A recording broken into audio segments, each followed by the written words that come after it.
take photographs refrain from moving beyond their seats to take those photographs, as this does tend to interrupt the flow of proceedings. We hope that you'll really enjoy the occasion. Thank you.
I'd like to extend a welcome this morning to all those who are visiting the university, perhaps for the first time, and especially to those who haven't before taken part in one of our most important and happy celebrations, one of our graduation ceremonies. Today we shall confer awards on those who have satisfied the Council of the University that they've met the requirements for admission to awards in the Faculty of Nursing. I'd also draw to your attention that the program lists prizes awarded on the basis of academic merit. To today's graduates, I'd like to say congratulations to each one of you and extend that to those who perhaps couldn't be present today.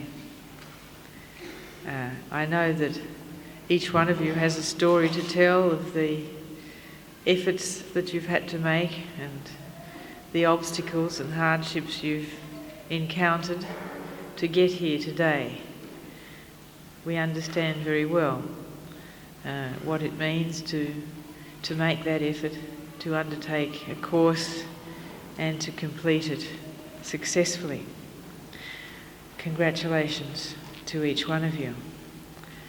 But also congratulations to the supporters, the families and friends who sometimes have gone through hardships and difficulties to enable today's graduates to be here. We congratulate them for all their efforts in helping you through the nights of study, calming your nerves at exam times and so on. The support and understanding of friends and families is really so essential, so necessary, and it is appreciated by everyone. We should perhaps also thank and congratulate the staff of the university, the academic and the other staff who've laboured, no doubt, with great patience to bring you all up to the standards required. And this morning I've been asked in particular to pass on to you the congratulations of Bev Champion, who couldn't be here because of an accident. So I hope that you'll accept her congratulations as well as those of the staff who are here today. We hope that those who are graduating and receiving awards today will continue to maintain their links with the university. Some may perhaps be going on to other studies. Others will become members of convocation, and we hope by that means you'll be kept informed and participate in the elections for council and maybe become a member of council. Some, as I said, may be going on to further study. Some may have started in working life. Some may have resumed working life. Some perhaps looking for opportunities in the general area of nursing. Of course, one of our most esteemed callings. Whichever group you're in today, the university gives you its good wishes. We wish you luck, we wish you success in your careers and in all that lies ahead. We hope that you'll take with you many happy memories of your days here, many friendships that will last you through your lives. And above all, we hope that you'll have a love of learning, an interest in pursuing further studies, an open and inquiring mind to the problems that you'll encounter in your lives ahead. Whatever field you choose, whatever path you travel, you take with you the good wishes of all at the university.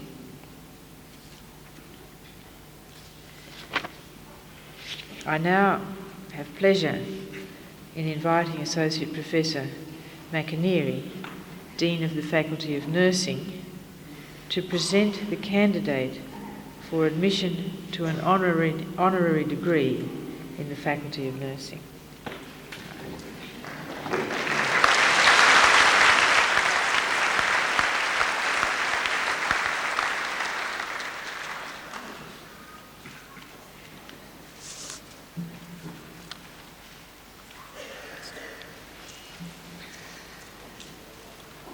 Betty Margaret Anderson, nurse educator, theorist, curriculum developer and consultant, was born in Haberfield, Sydney, educated at Haberfield Demonstration School, Petersham Girls High School and Methodist Ladies College, Burwood.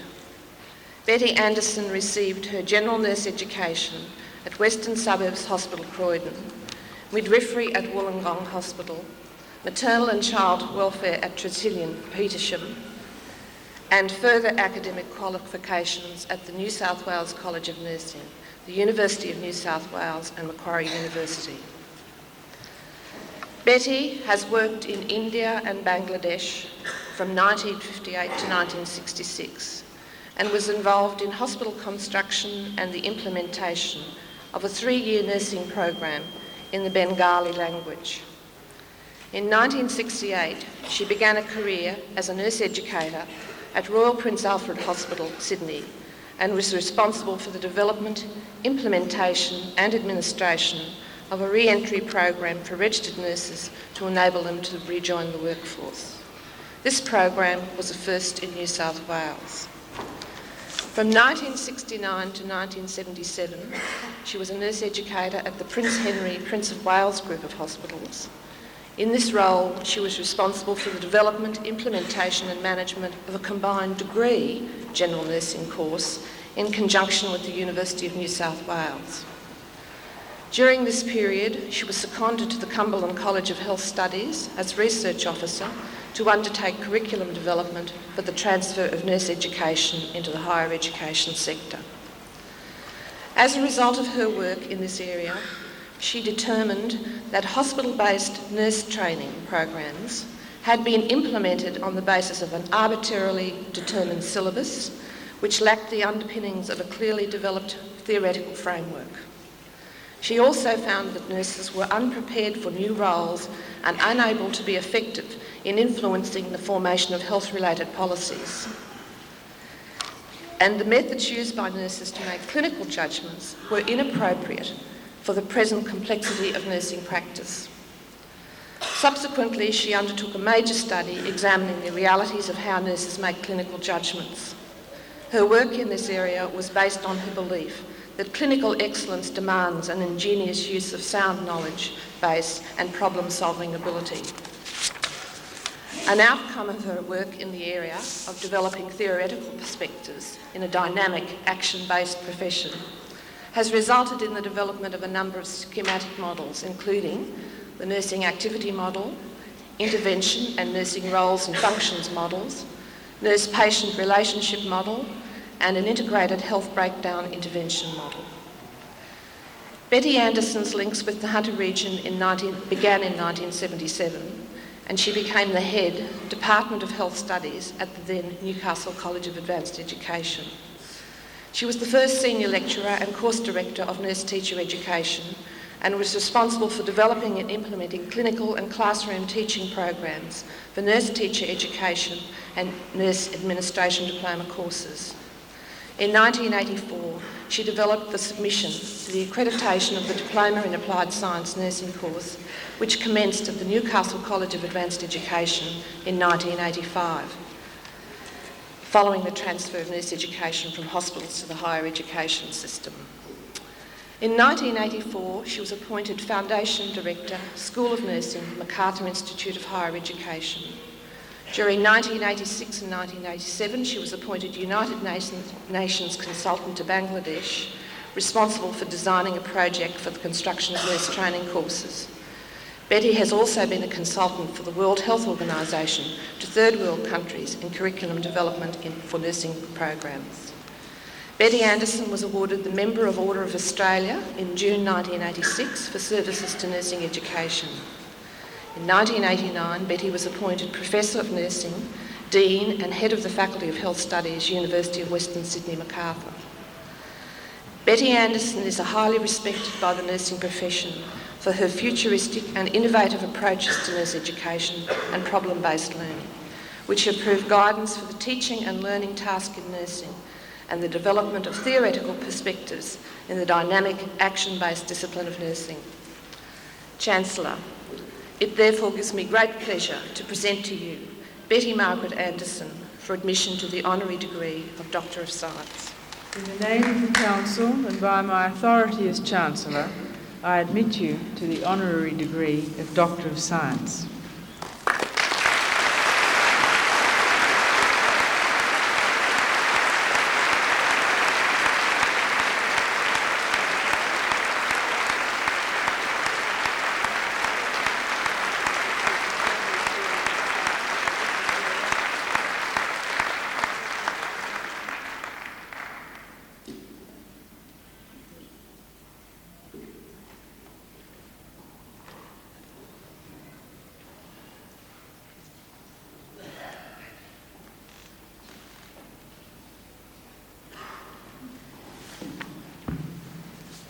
Ladies and gentlemen, I now have very great pleasure in inviting Professor Anderson to deliver to us the occasional address.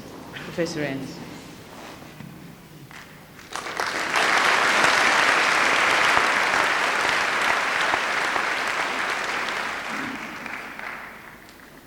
Chancellor, Vice-Chancellor, distinguished guests, visitors, and most significantly, graduands.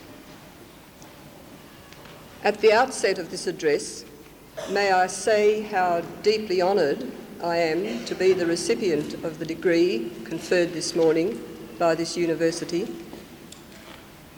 And further, I wish to acknowledge the efforts of those who worked unbeknownst to me in submitting this proposal on my behalf, which has culminated in this honour. I am particularly pleased to have been invited to give this occasional address and have the opportunity of congratulating all of you graduands, feeling one of you this morning. Though not known personally to you, I do feel at home, and indeed in returning to Newcastle, regard it as my second home. And it was really a very poignant moment this morning when I met so many familiar faces and former colleagues, and that has contributed to the sense of wonder that this morning is for me. I have chosen to entitle this address Hindsight, Foresight and Insight, or Past, Present and Future. The very circumstances of my being invited to address you caused me to engage in some personal reflection. So in preparing, I could not help but be drawn momentarily into the past, and in so doing to reflect on that past in terms of the events being acted out here in this ceremony. For example, we are faced today with evidence of a significant growth in student numbers by comparison with the very small beginnings I experienced in 1977. At that time, once the first course was secured, the battle which occupied our energies was to convince the authorities that an associate diploma was not an appropriate level for the award of nurse-teacher graduates, and that pre-registration education belonged in the tertiary sector. That transfer took place in 1985, and associate diplomas gave way to diplomas, and now the opportunity for a bachelor degree as well as higher degrees in nursing. I remind you of these facts briefly, lest you are despairing that advances are hard to come by and that there is still a long way to go and many obstacles to be overcome before the discipline of nursing can be seen as having arrived as both a practice and an academic discipline. The second major event of the past, which is linked to today's ceremony, has to do with the special contribution that the years I spent in Newcastle made to my professional growth and emerging scholarly activities. Indeed, the impact of that timely experience and mutual exchange with students enabled me to develop more fully and to test the relevance of the systematic nursing theory I had earlier proposed. Today, that pioneering work, enhanced and tested by the Newcastle and subsequent experiences, has been published and disseminated more widely, providing students of nursing with an initial attempt to at an analysis of the structure of the discipline of nursing. In addition, the inspiration and drive to develop a problem or practice-based learning approach to nurse education had its genesis in my Newcastle experiences. That very tentative beginning has been built on by another team of academics and collectively earned that faculty a national and international reputation. I have recently returned from a national nursing conference based on problem-based learning and could not help but be amazed at how extensive now is the network of educators and institutions in Australia who are implementing programs or segments of programs based on problem-based learning principles, all from a very small and tentative beginning. I think there is a message there for us. It is not unreasonable to claim now that Australian nurse education and the problem-based movement is most advanced and extensive in the world of nursing, a world which in general, the movement of problem-based learning gains momentum almost daily in many varied disciplines. I have taken the liberty of reflecting on some of the past events which are of personal significance and to suggest their relationship to the present and to the challenge of the future, and in particular, graduands, to your future and to that of the profession to which we belong. The art of reflection provides us with a strategy to do just that, in that it generates insights about or out of the events past, which can inform and influence the here and now, as well as to help shape the future. May I challenge you to engage in reflecting on your own past and present, and as a result, to look forward, to create a vision for the future, a vision for yourself as a person and as a practitioner, and a vision for the profession of nursing. Professor Charles Birch, when interviewed about the meaning of life for him, suggested, among other things, that a lot of people avoid creating new visions because every new vision involves losing something of the past which holds value. Be prepared to cultivate an attitude which differentiates between hoarding for hoarding's sake and the retaining of values and principles which make your responses positive and therefore meaningful.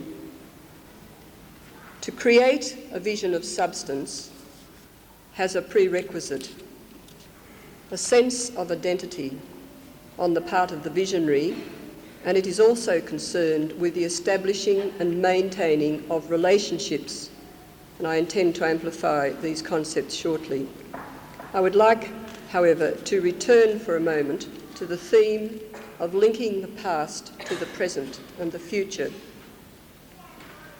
If we were to focus, say, on the last 5 decades in nursing history, and I was a little bit surprised when I started to count back that in fact I can make some comment about 6, and that was somewhat of a surprise. Time passes very quickly. It would not be difficult, with hindsight, to label each decade in terms of dominant characteristics representative of the achievements and the key determinants of those characteristics. You'll be pleased to know I don't intend to rehearse these events one by one as I see them, but I commend such an exercise to you. Suffice to illustrate the concept by suggesting that in New South Wales at least, the 80s could well be viewed in terms of both the transfer of nurse education into the tertiary sector and the transformation of how nursing was viewed. That transformation caused nurse leaders to search for an expression of the generic basis of practice instead of perpetuating the fragmented, separate images which multiple registers conveyed. I like to refer to that transformation as the 3-into-1 phenomenon, and to acknowledge that out of that imposed condition of transfer arose the stimulus to address the analysis of the structure of the discipline of nursing. I must confess that at the time I believed it couldn't be done, but in addressing the issue, discovered that not only could it be done, but it was in our best interests that it was done, and that significant progress would result from that analysis. It is a task, however, still in its infancy, and one which needs to be nurtured by all of you and by those who are practising as leaders within the profession today, else the gains of the 80s may be lost and future leaders pass harsh judgment on us. But what of this decade and the next? I intend to be bold enough to suggest a focus for the rest of this decade and to make a prediction about the period 2000 and beyond. And though each period will generate multiple and varied activities when viewed from different perspectives, I intend to identify a focal feature of singular significance to be representative of each of those decades. In keeping with the reference made previously to the links between vision, identity and relationships, I believe that the 90s will demand a clarification of our vision and identity, amplifying our current tentative understandings of each of these constructs as they apply to and have impact on the discipline of nursing. I would then suggest that the following this accomplishment, that the hallmark of the next period may well be that of independent practitioner. The initial tentative steps have been made and taken by nursing to emerge and to be acknowledged as having emerged in terms of both a practice and academic profession.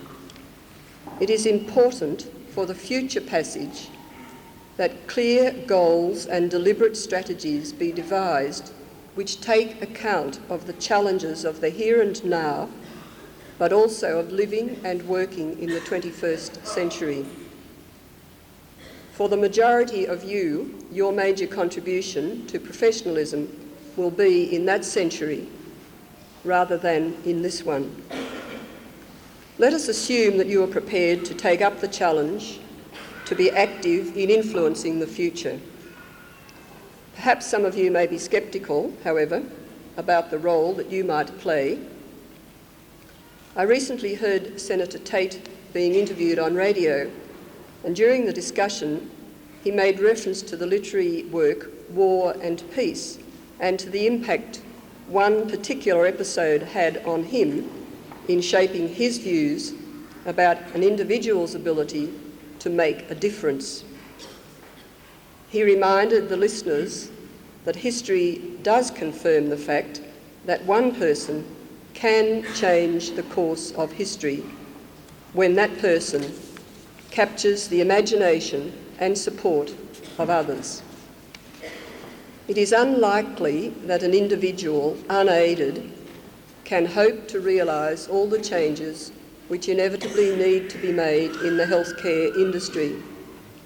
But by forming partnerships, working with others, the leverage for achieving change is increased. If you individually and collectively are to influence what happens in the future and be not simply moulded by it, then those relationships previously identified need to be developed. I wish to address but one aspect of those relationships this morning, the one which I believe to be pivotal to the whole exercise of building on the past.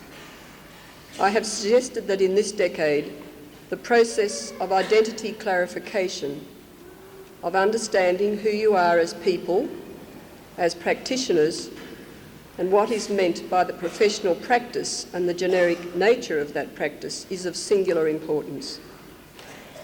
Rosemary Porter, in discussing career development for nurses, proposes that self-concept development is an important factor which influences the development of professional self-image and, consequentially, the concept of the profession. She cites Leddy and Pepper, who reinforce this position by stating that the way one feels about oneself as a professional influences the way one thinks and acts in a professional relationship. The process of knowing who one is and who one is becoming must take into account one's personal and therefore individual roots, as well as the professional roots more commonly shared with colleagues and established in the educational process begun at university. However, identity goes on being forged and progressively defined over a lifetime. Be conscious of the fact that the ups and the downs, the mistakes and achievements, disappointments and thrills alike will contribute to the definition of your identity as a person and as a professional. Of utmost importance is not the events as such, but your response to them. Work at development of a positive professional image. Research suggests, according to Parker, that nurses who have a positive professional image have a stronger and more therapeutic relationship with their patients, and that these are the nurses who can really make a difference in nursing and in the healthcare system. May I also challenge some of you at least to launch into the ongoing analysis of the nature of practice and thereby adding to our theoretical understanding of the discipline and the debate about nursing as a branch of human knowledge. I believe that both a positive professional identity and image of nursing are prerequisites to growth and to the final hallmark to which I made reference a moment ago, and by which nursing in the next decade may well be recognised. Though the emergence of independent practitioners has begun, it will not gain the necessary momentum to sustain the movement to its fullest potential till firstly, there is no doubt in the minds of nurses about the definition of their identity and their relationship to other health personnel, and secondly, that they can articulate with certainty the substantive elements of the discipline. This task is over to you and others like you who join the ranks of professional nurses who are seeking to lead nursing in this decade and beyond. I have drawn on my personal experiences and insights gained from reflecting on, to some extent, on the past. Further, I have suggested that growth is a long and cumulative process, that it is not haphazard, but results from having a vision for the future, informed by reflection and a clear sense of identity, and that it is enhanced and enriched by mutual interaction. Your graduation marks both an end of a period and an opportunity for a new beginning in which you may create your visions and ideas and translate them into actions. It is true in today's world that you will need optimism in that process.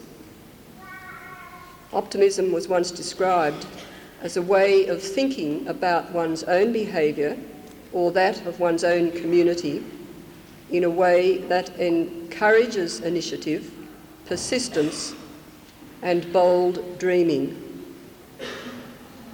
In congratulating you again, it is my fervent wish for you that you may accept the challenges and so feel the exhilaration of victory. Thank you.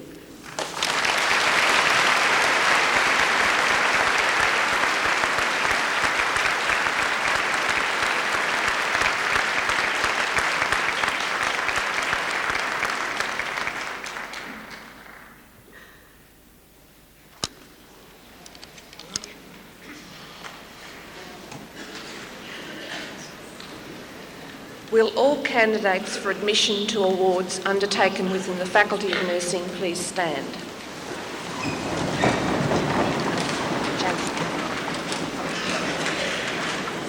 Chancellor, I present to you the candidates for admission to awards undertaken within the Faculty of Nursing as specified in the program. In the name of the Council and by my authority as Chancellor, I confer the awards specified in the program on all those graduates from the Faculty of Nursing who are present today, and in absentia on those unable to be present.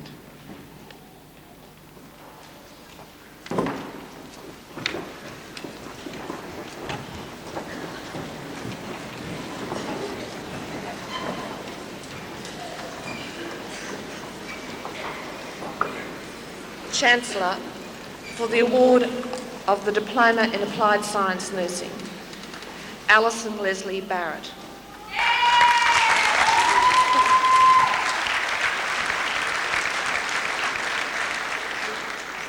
Stephanie Patricia Bates.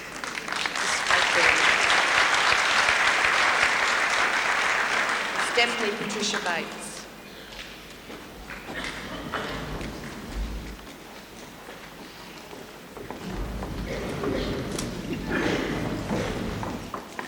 Kim Marie Botfield.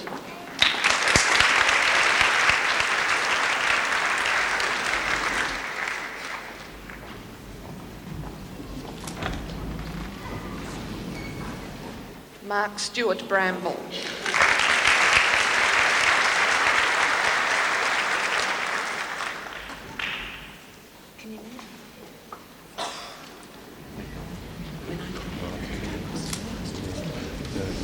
Kay Gwyneth Breed.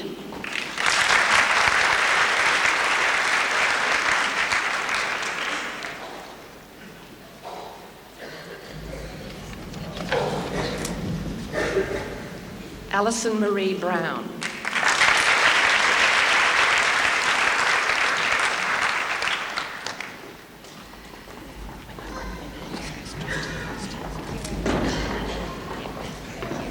Janice Ann Bryant.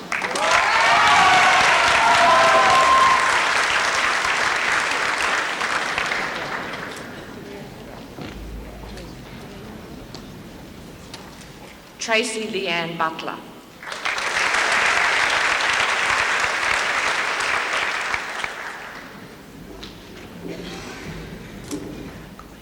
Michelle Gay Can.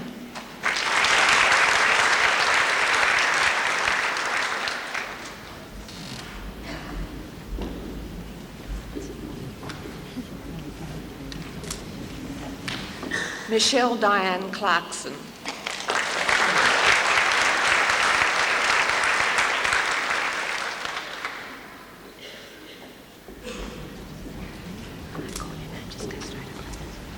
Ian Eric Corney.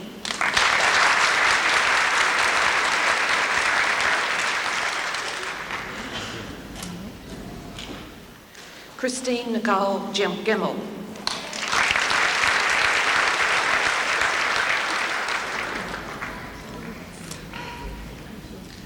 Jacqueline Leanne Hart.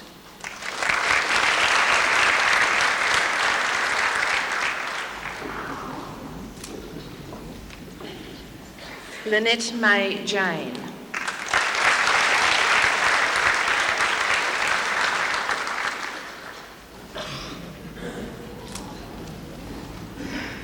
Nicole Ellen Lees.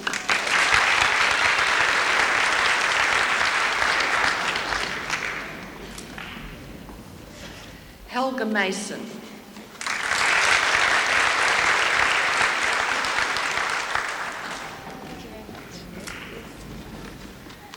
Vicky Louise McAvoy.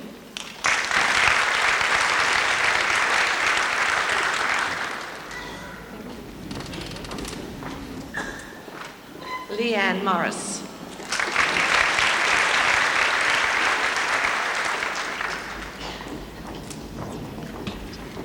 Melissa Louise O'Brien.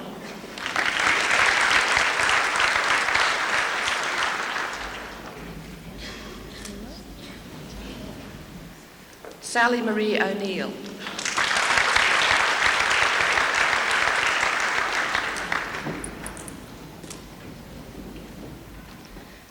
Patricia Glorine Pilgrim.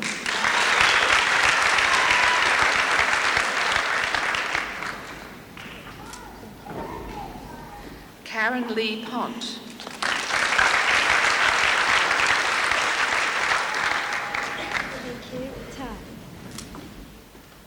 Amanda Lee Quetcher.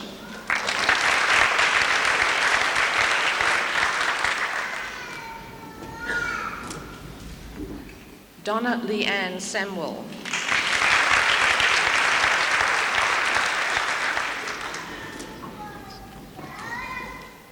Deirdre Catherine Smith.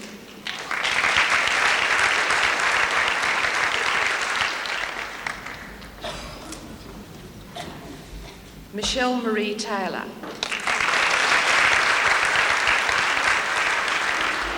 Thank you. Thanks, it's choice. Kim Turnbull.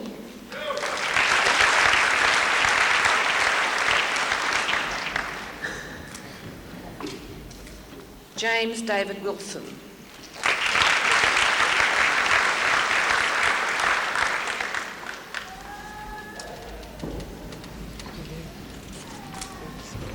Marie Woolley.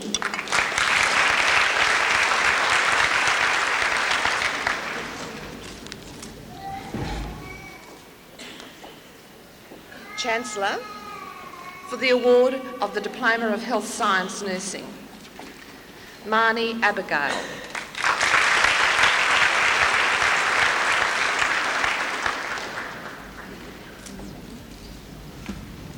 Dean Thomas Anderson.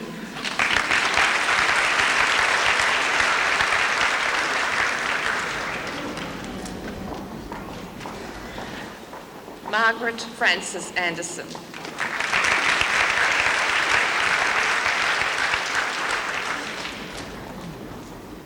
Sarah Jane Appleby.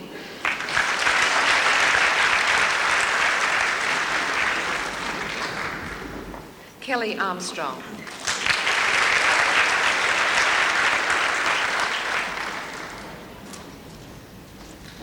Catherine Jean Ailing.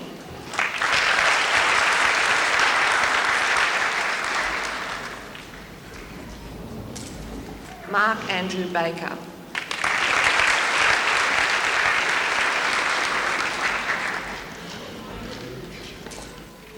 Kathleen Ballard.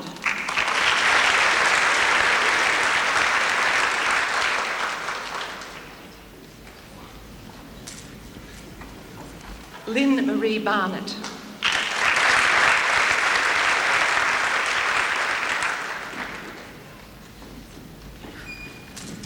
Christine Elizabeth Barrett.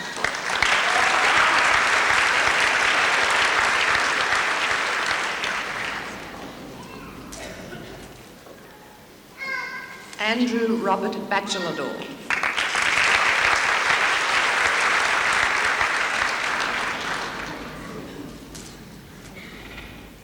Helen Elizabeth Baird.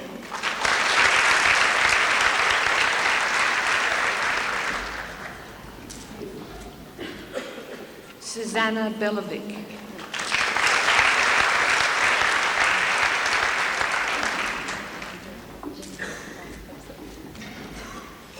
Catherine Louise Bellamy.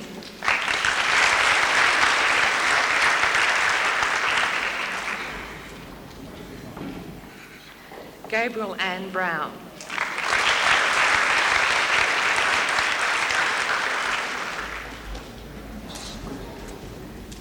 Kathleen Leslie Brown.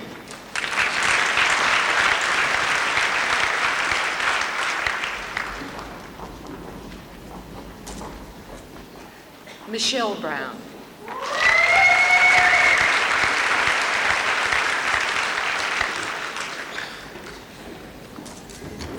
Nicole Brown.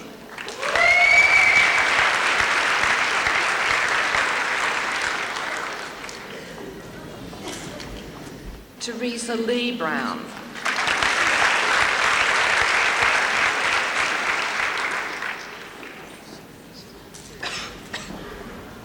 Kylie Ann Bryson.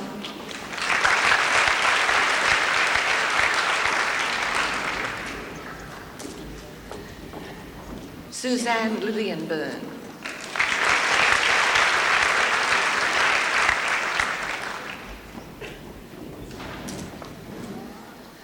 Amanda Therese Kearney.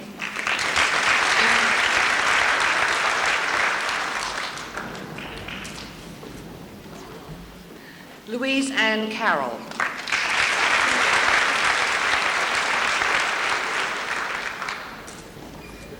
Mark Chambers.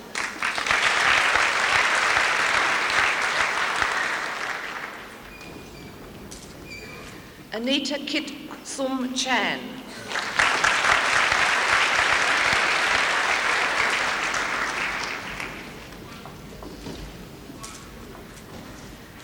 Wing Yan Carolyn Chan.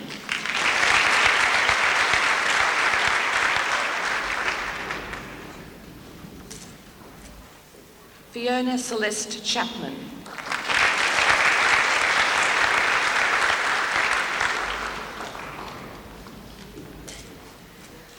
Lai Shung Chow.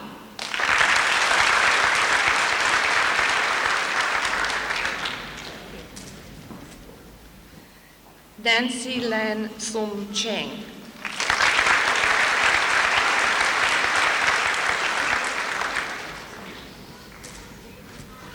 Cheng Pui Ha.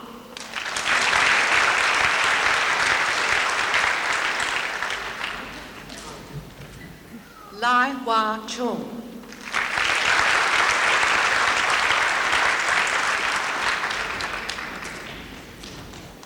Pu Hing Loretta Chung.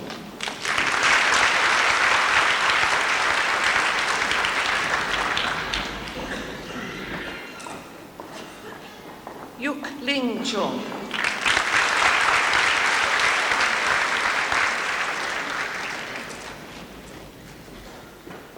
Chung Lim Vico Chiang.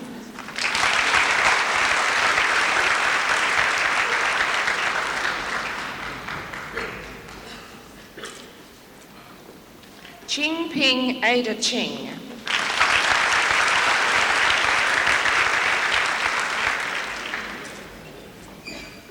Gina Chippendale.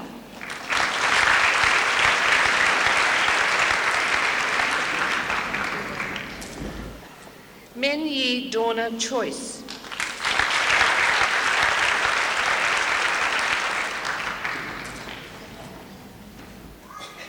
Hoi Yu Chuk Chok.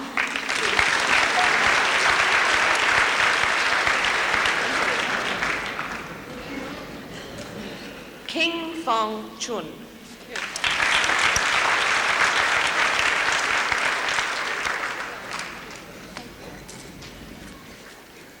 Mo Ling Chun.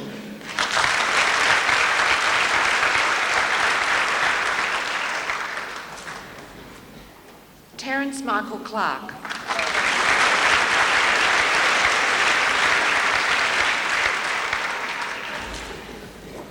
Timothy Joseph Clifford.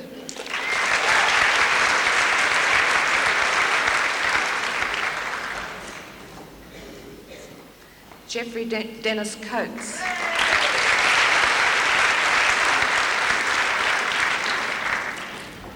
Kelly Jane Coleman.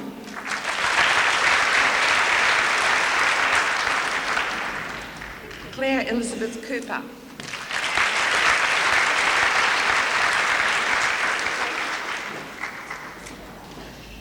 Jane Cooper.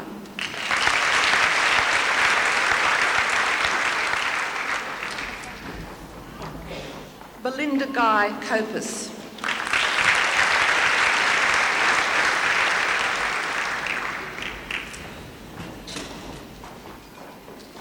Yolandi Jane Cox.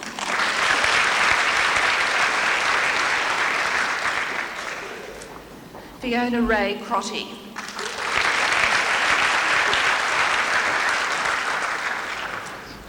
Sandy Marie Curtis.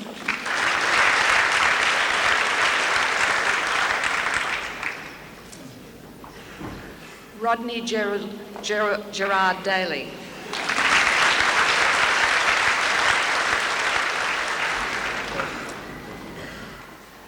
Victoria Davies.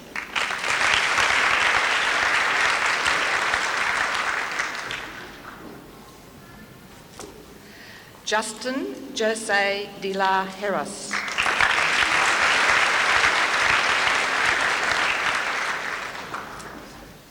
Anne Louise Dorney.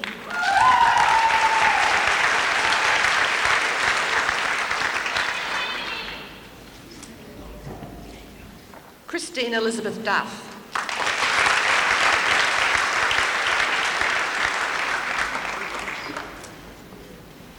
Alison Mary Duffy.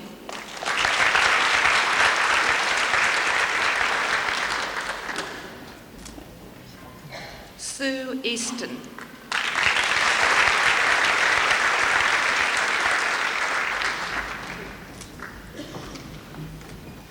Julie Ann Evans.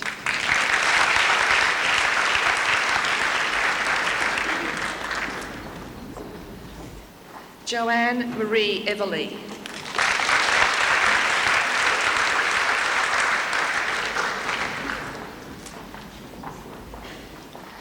Michelle Louise Fairclough.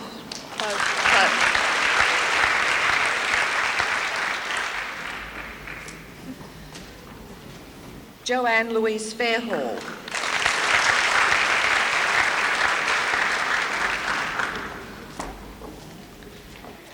Patricia Gisela Farnham.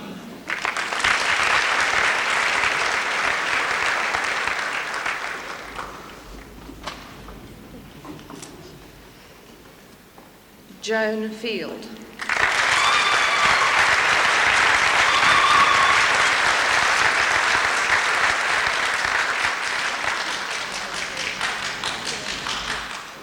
Judith Ann Fishburne.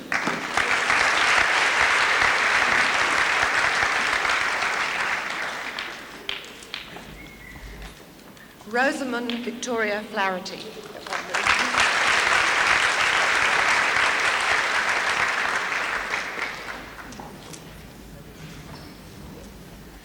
Chu Ha Fong.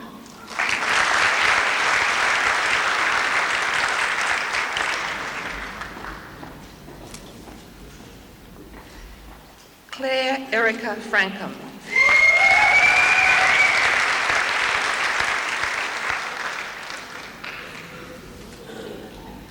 Alana Helen Frawley.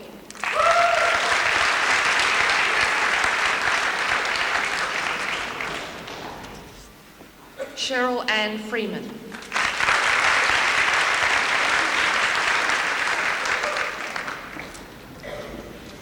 Marie Janelle Froling.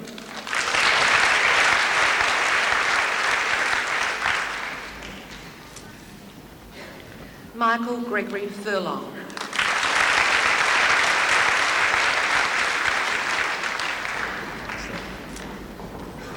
Kylie Ann Gallen.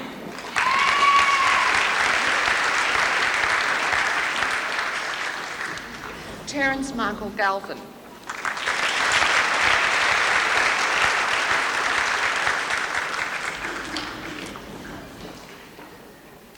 Maxwell James George.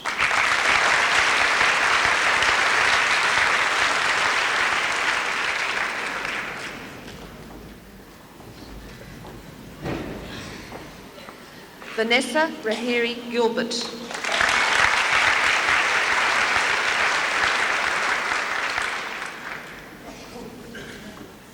Joanne Marie Gordon.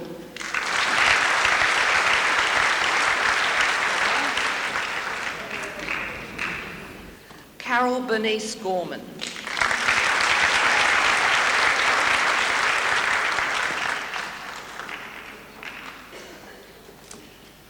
Sharon Louise Goff.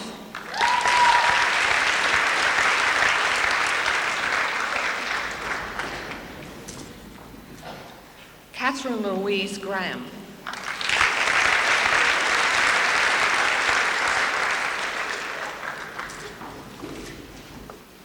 Michael Berry Grant.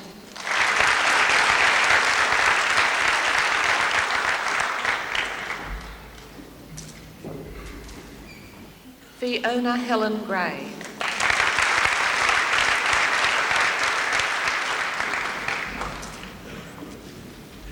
Michael Andrew Green.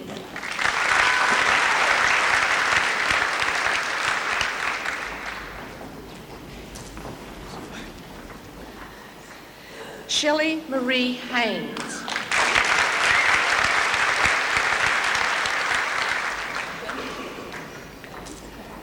Anne Louise Haining.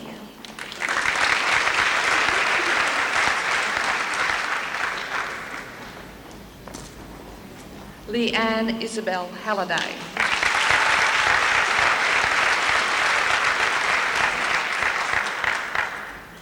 Julie Ann Harris.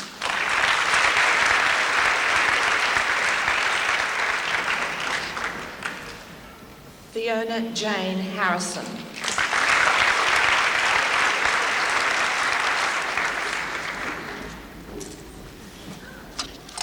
Rebecca Diane Harvey.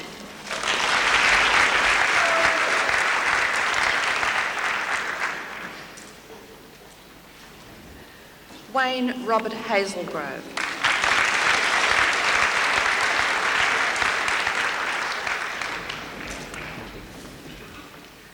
Denise Gale Heath.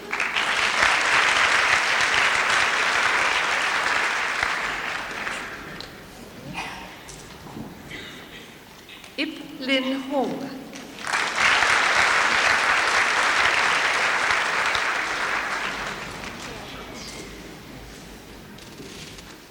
Colette Ellen Hurst.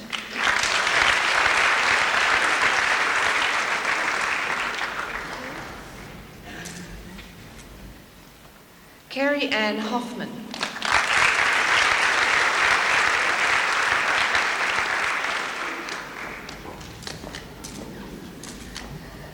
Maria Catherine Hogan.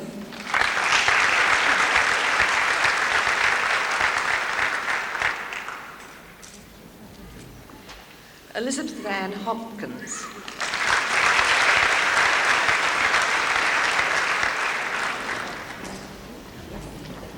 Sally Elizabeth Horn.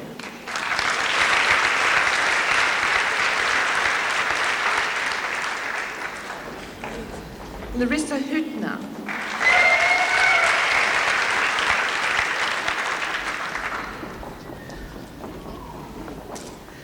Bradford Charles Hughes.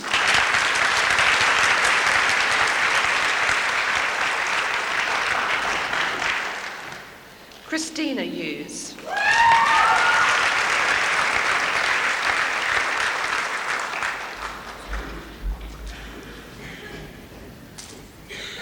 Leanne Hughes.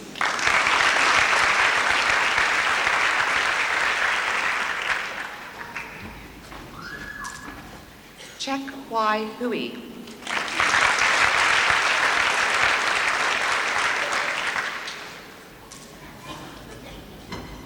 Alyssa Rochelle James.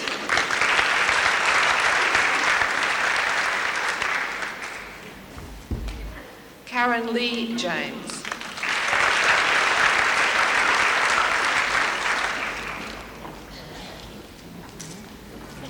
Judith Lynn Jamison.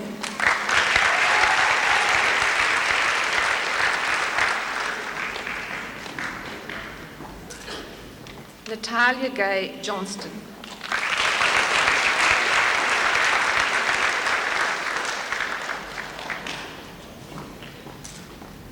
Louise Marie Kennedy.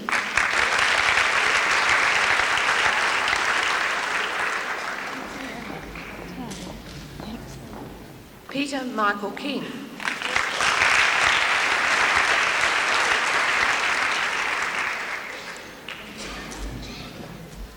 Helen Patricia Kirk.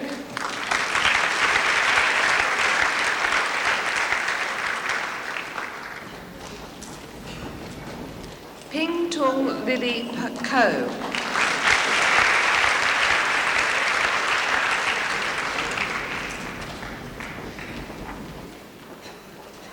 Christine Yin Wai Kun.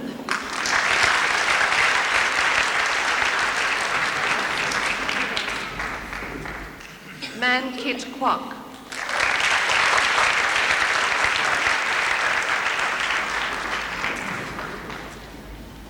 Han Wing Lam.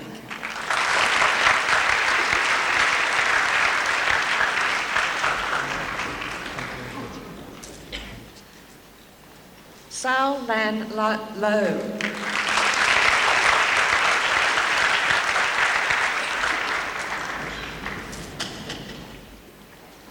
Sin Quan Lo.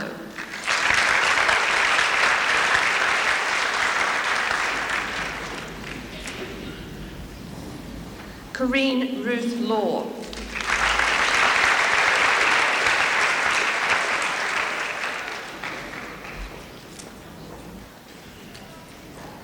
Belinda Ann Lawrence.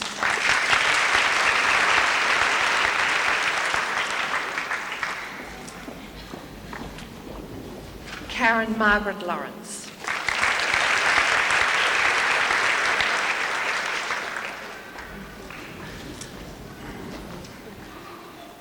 Shuk Hua Manisa Lee.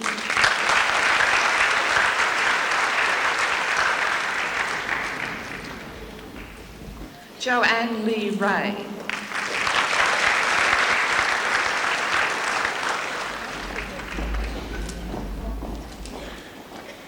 Alison Leah Lemonius.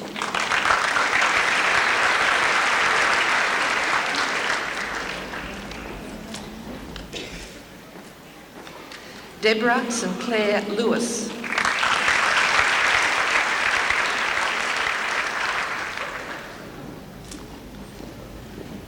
Vanessa Marie Lewis.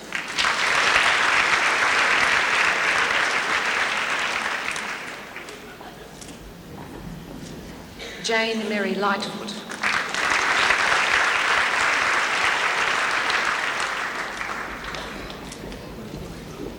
Russell John Lilly.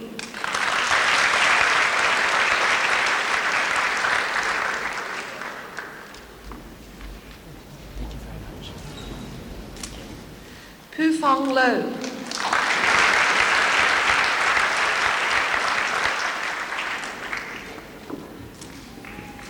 Yuan Yi Lo.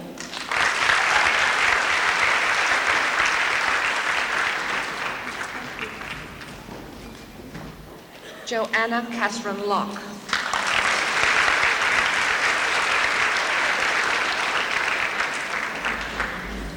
Joanne Gladys Lure.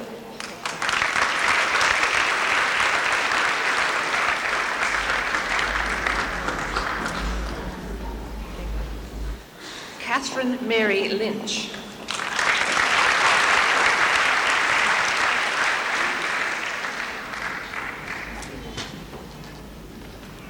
Lai Tim Mack.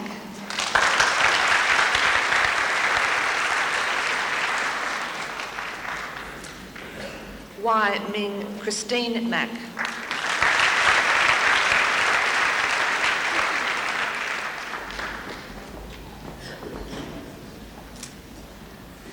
Sao Ming Melissa Mann.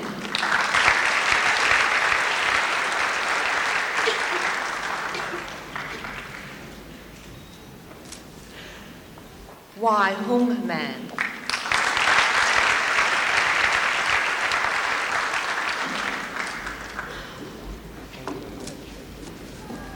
Catherine Ann Marsick.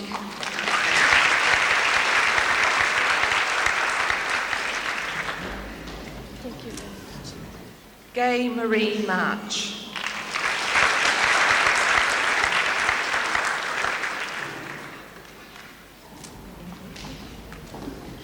Casey Leanne Marshall.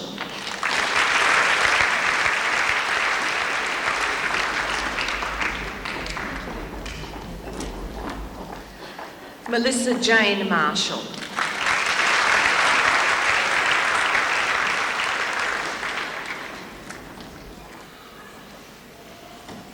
Naomi Jean Mason.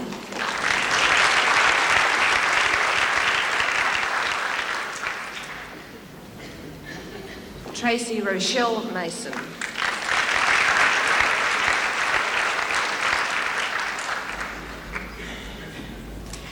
Linda Narelle Maynard.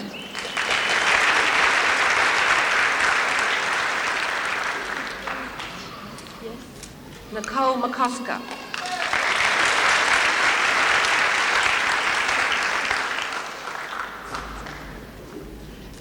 Gillian Pam McKinnon.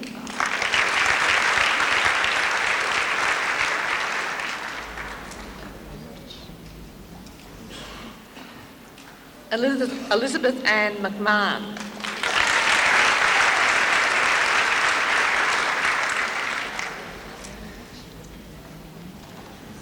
Joanne Louise McPhee.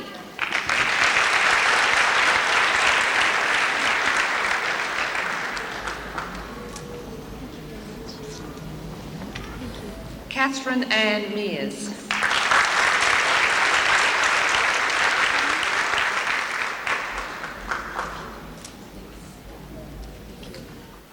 Camlyn Moe.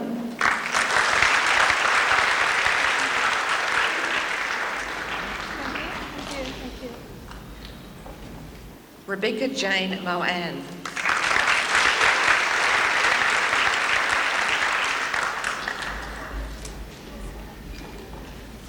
Sarah Jane Monaghan.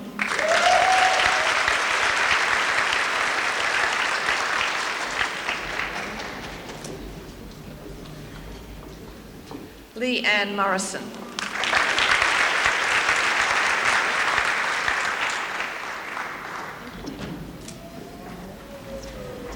Alison Bernadette Mully.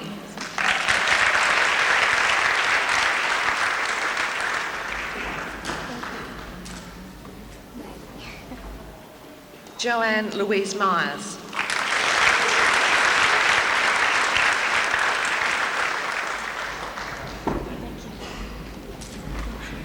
Julie Marie Nealon.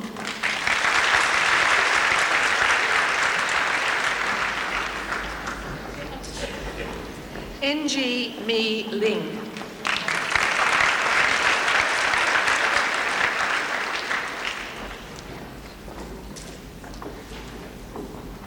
Fong Nguyen.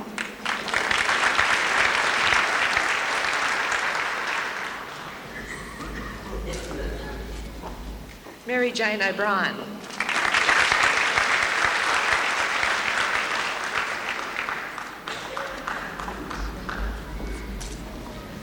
Vicky Marie O'Connell.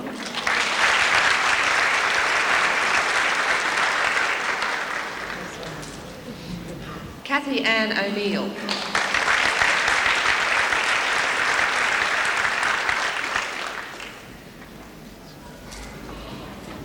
Anne-Marie Orman.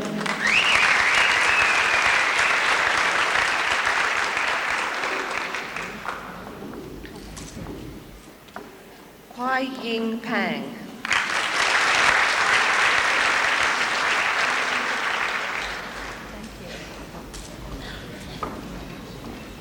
Yin Lai Pang.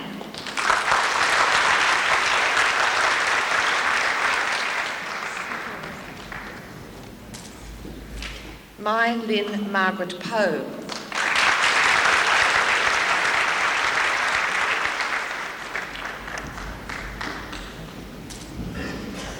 Sharon Pearce.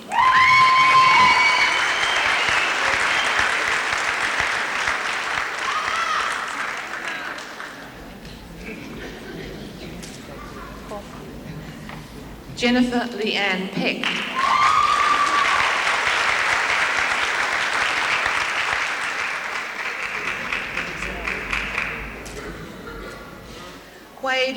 Wade Randall Penn.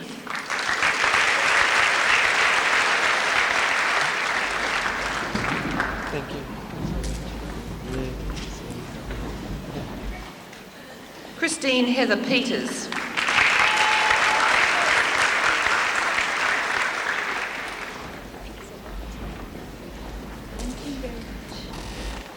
Nardine Elizabeth Pilley.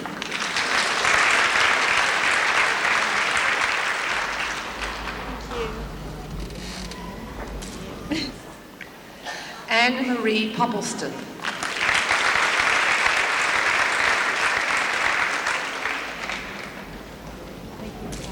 Jodie Lee Porter.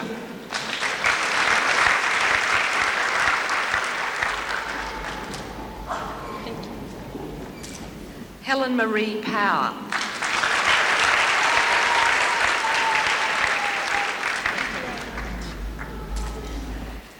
Anne Louise Presland.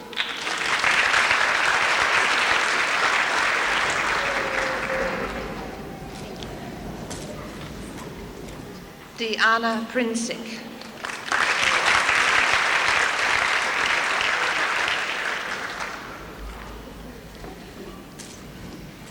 Craig Andrew Probert.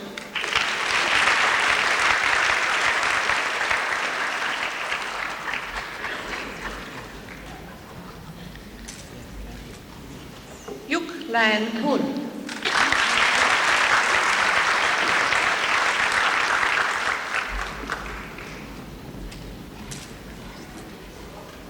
Danielle Ann Rawlings.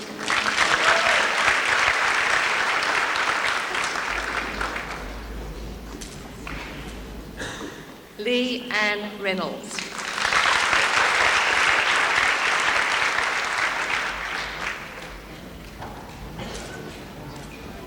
Lisa Ritchie.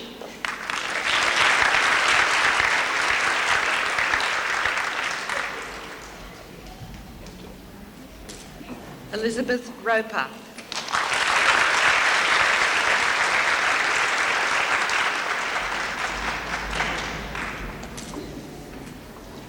Kay Elizabeth Rose.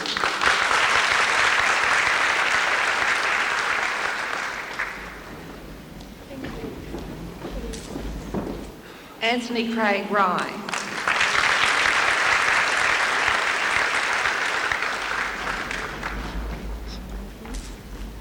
Ian William Shoemaker.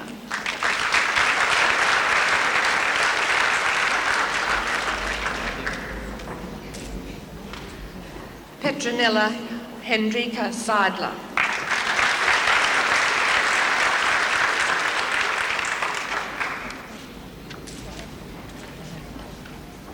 Ruth Elizabeth Shaw.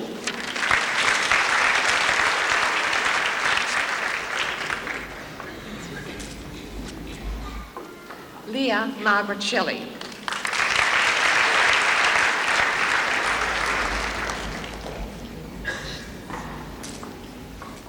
Hugh Ki Shum.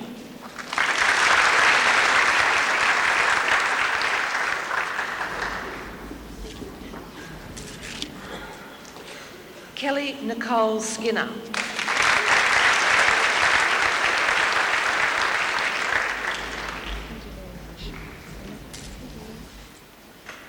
Deborah Ann Smith.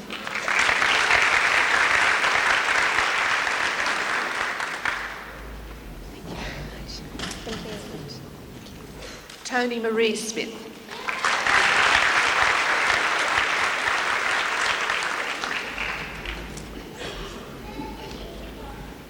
Kathy Leanne Sorensen.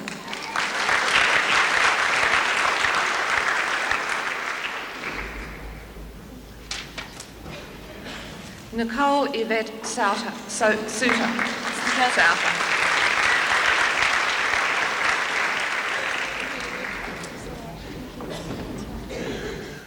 Malcolm Gavin Stokes.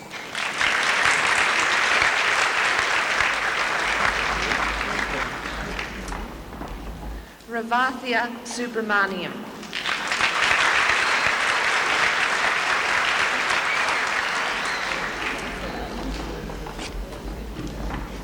Deanna Carol Sue.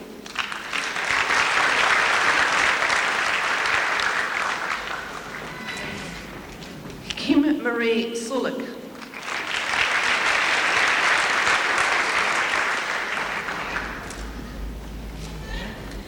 Jane Claire Sutherland.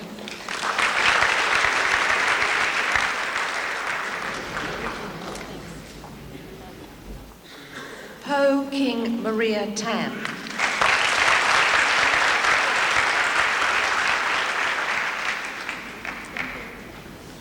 Man Shu Agatha Tang.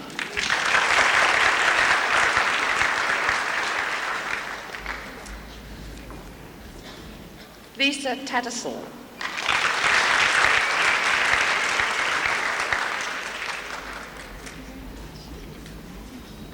Linda Margaret Taylor.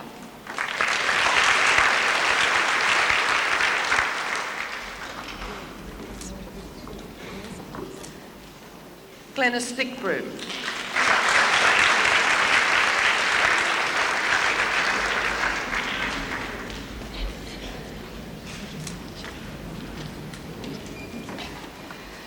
Wendy Lorraine Thomas.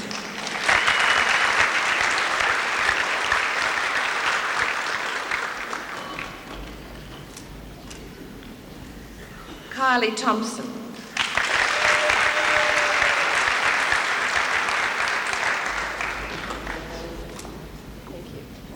Bronwyn Louise Tipper.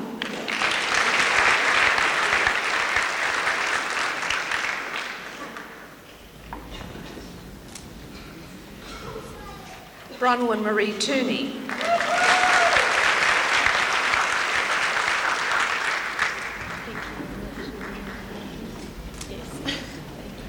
Linda Marie Trotter.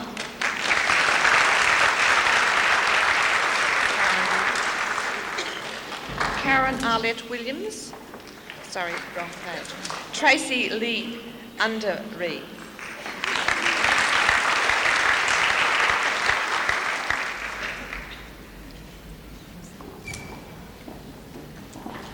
Susan Joy Vandenberg.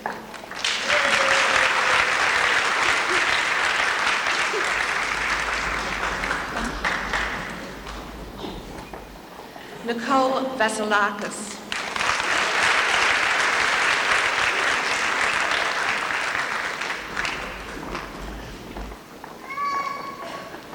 Alison Kyrie Veach.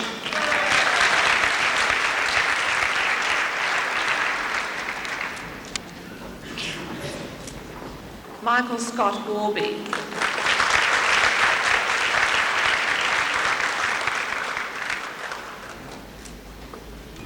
Sharon Marie Webster.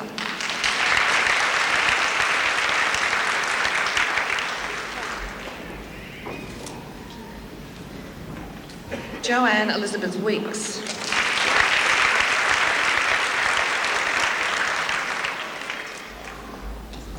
Linda Valerie Weller.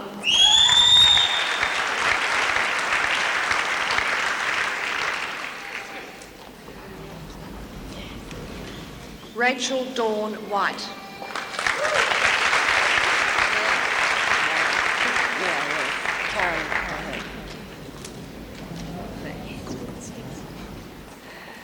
Karen Arlette Williams.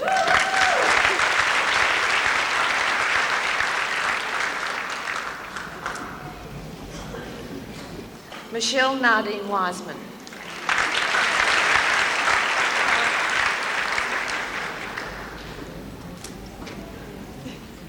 Kristen Jane Woods.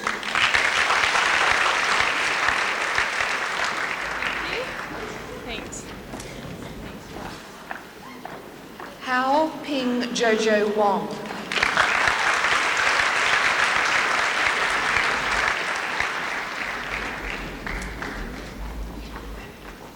Man Chi Wong.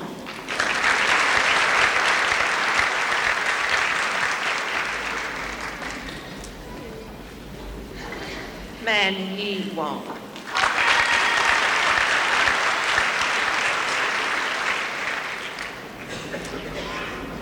Yuan Yi Wong.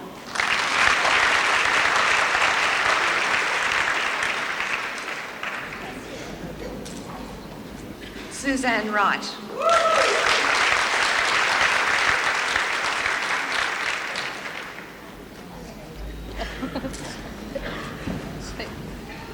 Sao Wai Sarah Wu.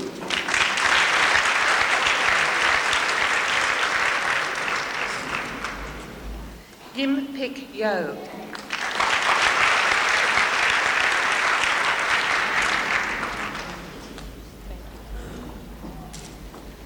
Bik Ha Christine Yu.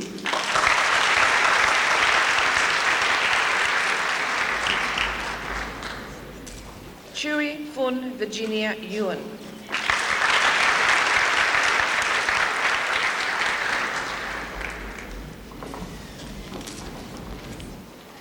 Wai Yi Yum.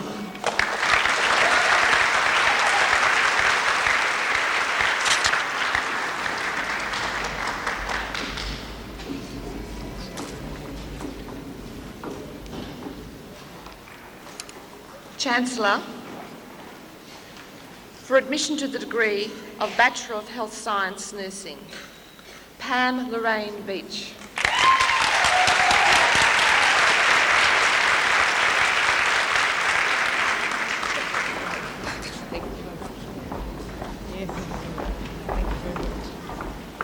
Christine Gay Brunt.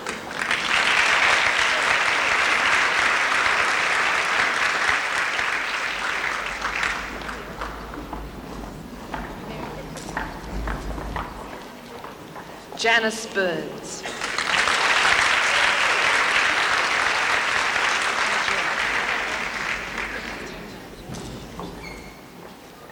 Ching Hua Eva Cheng.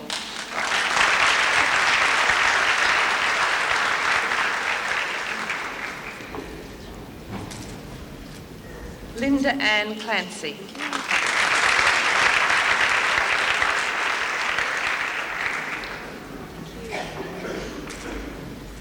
Jane Frances Conway.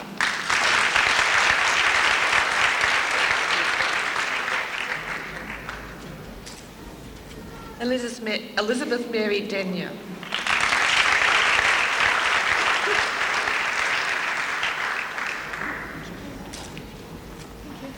Elizabeth Ann Domkins.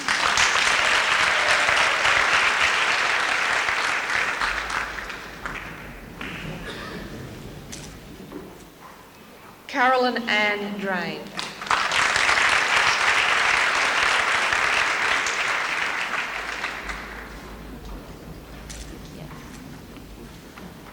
Peter Fay.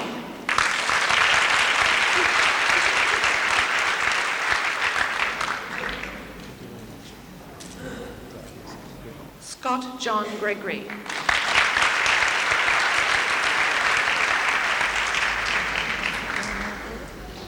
Kerry Ann Haviland.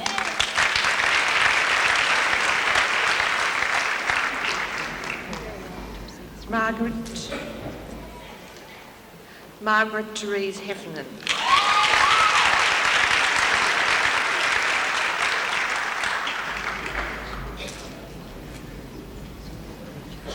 Anthony Paul Jackson.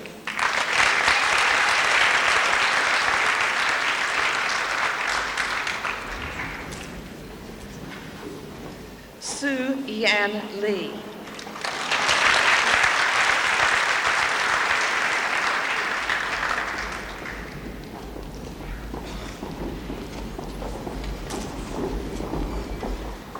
Ji Jung Yung Kim.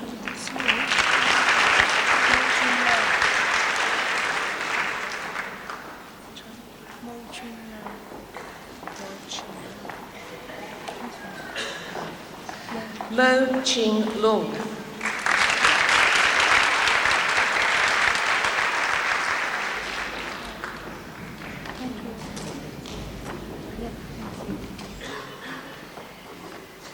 Ji Yong Kim. No? Wei Xian Liu. Sorry.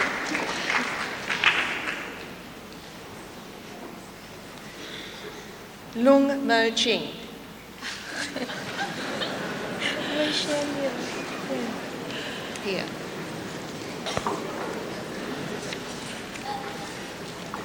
What is your name? Wei Xian Liu. Wei Shan Yu.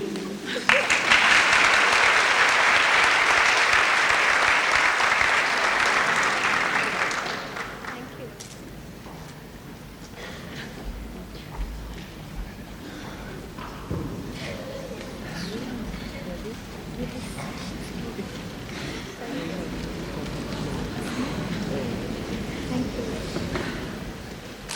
Jacqueline Sarah Little.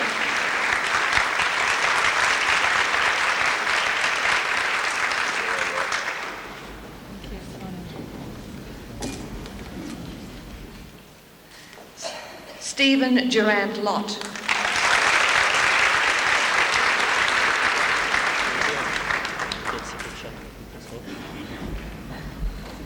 Catherine Therese Lyons.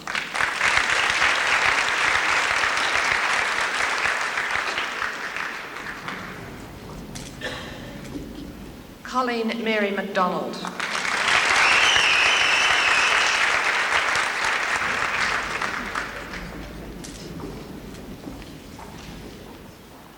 Su Yin Ng.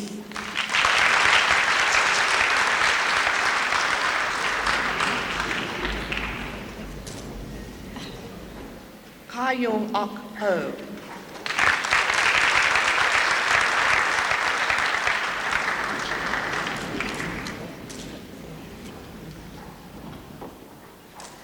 Christine Lorna Osborne.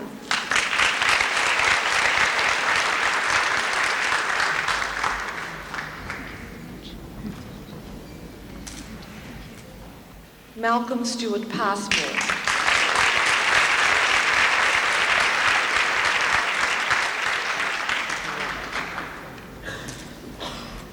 Beverly Joyce Power.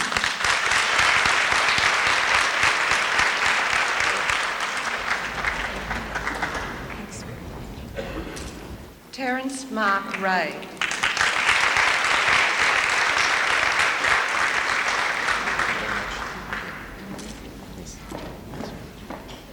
Elaine Emma Ross.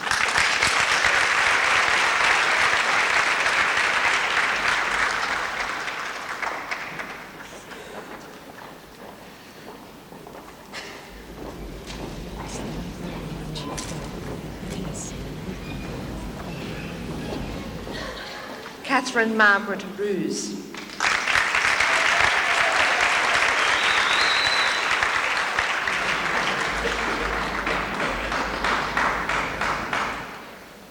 Marion Simpson.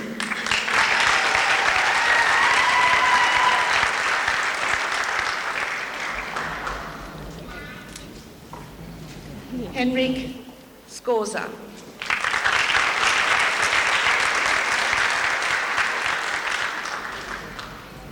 Yin Kwan Tai.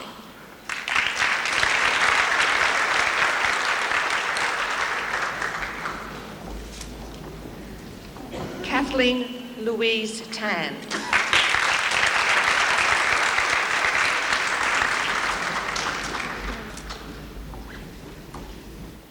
Wai Yuk Tong.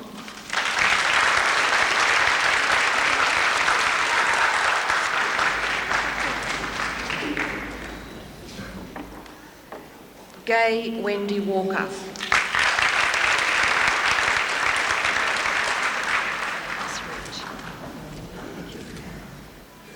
Helen May Weavers.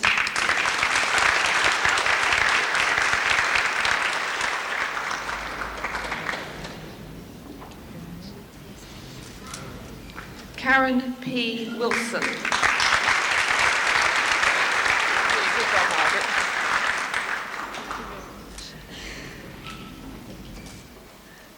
Julie Marie Pritchard. Wichard.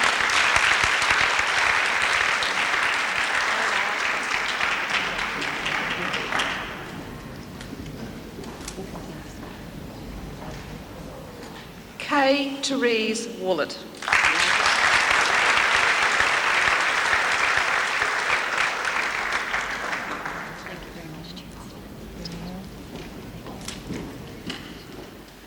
Chai Ho Michael Wu.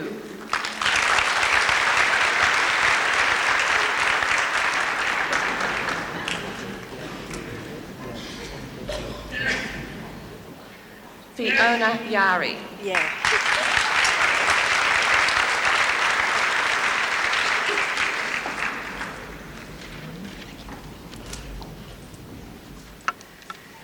Chancellor, for the award of the Graduate Diploma in Health Science Nursing, Carol Ann Callaghan.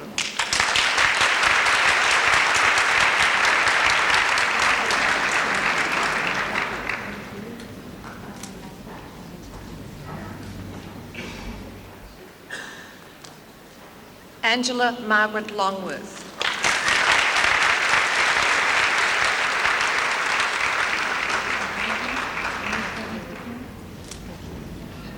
Parichia Majavaria.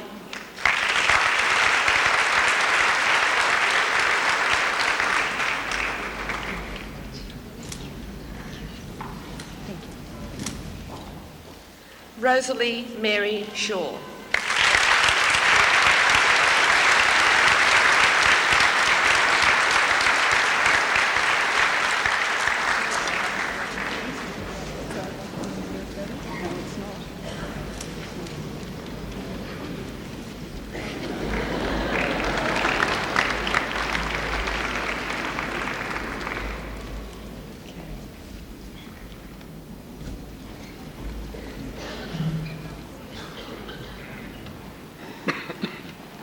I now have great pleasure in inviting Ian William Shoemaker to respond on behalf of the graduates here today.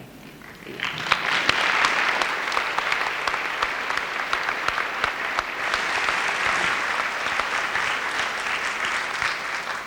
Now I know what they do to the troublemakers. I should have listened and looked and thought about our motto, I look ahead. I would have seen it coming. Chancellor, Vice-Chancellor, members of the Faculty of Nursing, ladies and gentlemen. On behalf of the graduates, the ever-smiling and much relieved graduates of the Faculty of Nursing, I wish to thank you today for helping us to celebrate our personal achievements. The accolades we receive help to strengthen our belief that our work over previous years has been both personally worthwhile and at the same time of benefit to society. Whilst life at university is often perceived as easy, we know by our experiences that this has not been the case. As students, we have overcome many challenges and barriers, including meagre incomes, living away from home, physical disability, supporting families, and returning to study after many years away. The structure and bureaucracy of the university has also been difficult at times to come to terms with.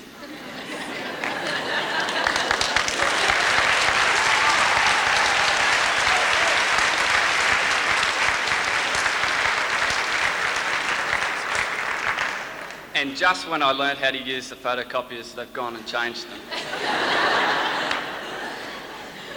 Nevertheless, we are extremely grateful for the support of family, friends, and educators whose love, encouragement, motivations, and at many times extreme tolerance has enabled our successes. The humanistic focus of the Faculty of Nursing has enabled us not only to obtain a qualification, it has involved a process of self-discovery and questioning which highlights the value of our uniqueness. For me, it has been an opportunity to come to terms with who I am, to discover how I relate to other people, and to feel a sense of self-worth. One tutor also added it was a chance for boys to cry and for girls not to cry so much. Sharing this experience with fellow students has created a bond which will not be forgotten. Of course, we now recognise that this self-discovery is a continuous experience and that the nursing course was just a kickstart. As nurses, we now possess a range of skills which far exceed the stereotypes of giving injections and following doctors' orders. In applying this knowledge, we are committed to the maintenance of fundamental human rights and acknowledge that the provision of equitable health care for all is one of these rights. In recent times, rationalist economics has pervaded our healthcare system, and as part of our studies, we have considered its effect upon the provision of services. In the short term, this has resulted in what is described as an oversupply of nurses, and many of us are without employment. Through our clinical placements at various health institutions, we can see that no such oversupply exists. They all need more nurses. But due to federal and state government cutbacks, there is simply no money. As part of our commitment to healthcare, I believe that we need to be critical of the quality of service we provide and vocal when it does not meet our expectations. We are advocates for our patients as individuals, but often fail to see our unique collective position as advocates for the public. There is a definite need for nurses to become more politically active, to satisfy both their own needs and the needs of the people whom we serve. I wish to recognise the contributions of a group of people who are not here with us today. They are the patient patients who have played such a major role in our learning and development. They have allowed us to share their lives at times which must have been very difficult. We have shared in their living and in their dying, and their struggle to overcome adversity. We are appreciative of their efforts to assist us in our training. The dynamic nature of nursing means that today's graduation ceremony does not reflect solely on the education processes which have taken place in the past. There is a constant need to expand our knowledge and the knowledge base of the profession. As we leave university, we accept the responsibility of directing our own education and realise that we now learn because we have chosen and want to do so.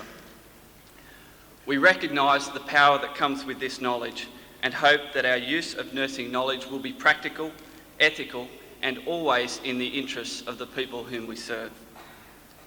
In conclusion, thank you again for your attendance today.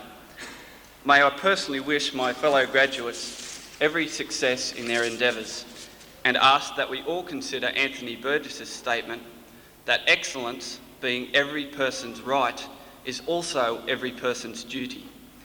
Excellence in the human sphere is an attribute of action, not of being. There is no excellent being whose being is not realised in action. Thank you.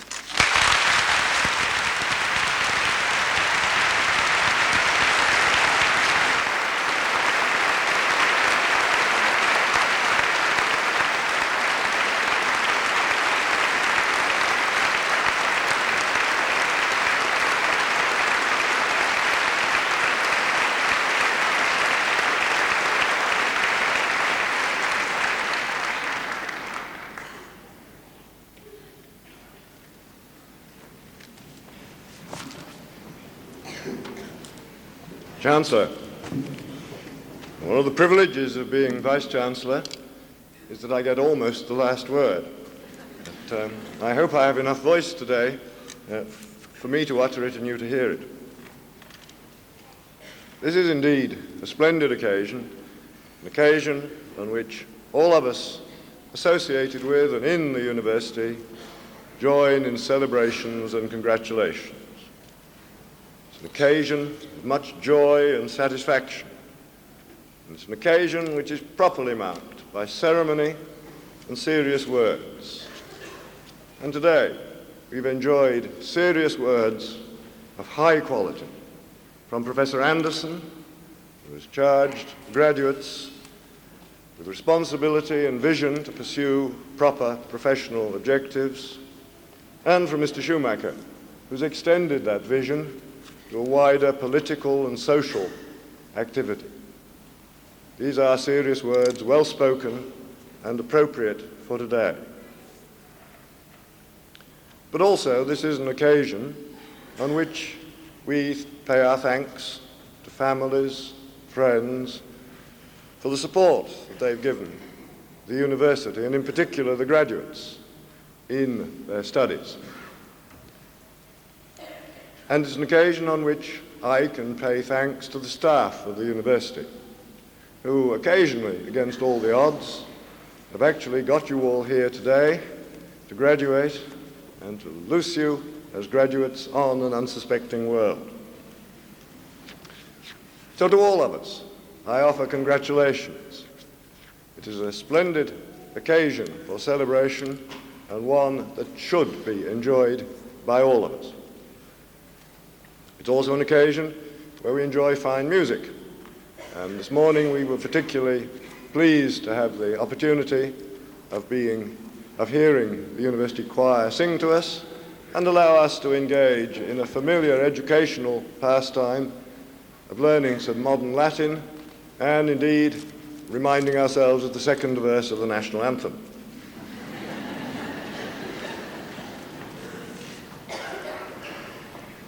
As well as enjoying the celebrations today, it's perhaps worthwhile reminding us all that we're engaged in an academic ritual that goes long back in history. The ritual of presentation to the university of the graduates who have indeed satisfied the requirements for admission to the full membership of the university, so that the ceremony of coming onto the platform, of being greeted by the Chancellor, of being recognised by the masters and doctors sitting on the platform and being hailed by the audience goes back many hundreds of years. Of course, those of us who sit on the platform have a particular enjoyment.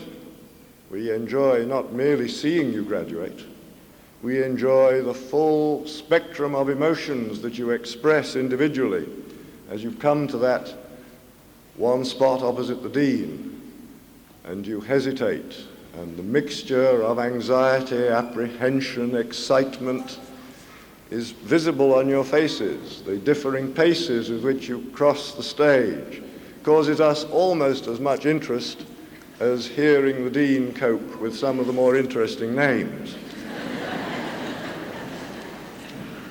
And we're able to not merely hear the enthusiastic support you receive from your families, but to locate it in the hall. And I might say that there is a general rule which emerges in this great hall of the university, that the more actively participating families sit beyond the crush barrier at the top there. I cannot add anything to what has been said by Professor Anderson and Mr. Schumacher of the professional responsibilities that now fall to you as graduates. But can I charge you also to take seriously the responsibilities that fall to you to the wider community than merely that covered by your professional activities. As graduates, you are now able to play a creative and constructive part in the whole operation of society. Your education allows you to engage in rational argument and discussion, to analyze and comment on statements which are made by our leaders. And it cannot be right in a democracy to allow all our public agenda to be set simply by those leaders whose names appear on television or in the newspapers, whether they are our political leaders or the leaders of commerce. It is a very important matter in a democracy that those who are able to play a wide and full part in public debate do so. So please do not restrict your public utterances solely to the, albeit vital, areas of healthcare, but do take a wider interest in the needs of the country and the society at large. You inherit many problems from my generation, but my generation knows that we can encourage you to have what Professor Anderson referred to has vision and bold dreaming and action in order to deal with these problems. You will need luck, but you bring high qualifications to it. I wish you well. You have much to do. You have started well. Congratulations to you all.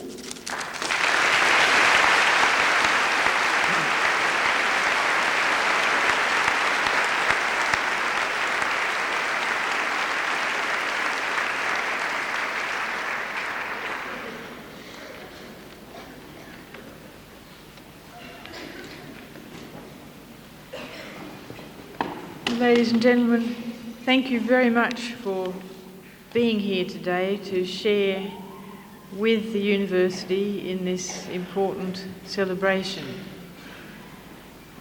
We are now about to conclude this formal ceremony, but before doing so, could I invite you all to join the university at morning tea, which will be served in the University Union. So now I declare this ceremony closed.